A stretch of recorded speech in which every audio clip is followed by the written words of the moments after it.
The PVL is a light array based on retroreflective technology designed for pick-to-light factory and warehouse applications.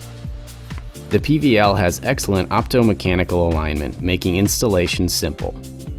The mounting methods are very versatile, allowing it to be mounted on either inside or outside of compartments.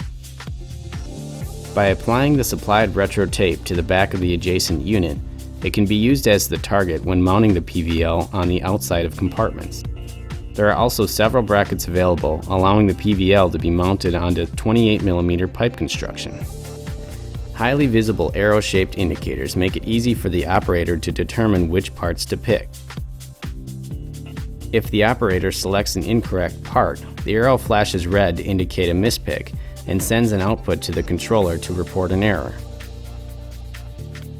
The PVL is a very rugged device with an aluminum body and die-cast metal end caps with integrated mounting holes for either M6 or 1/4-inch hardware.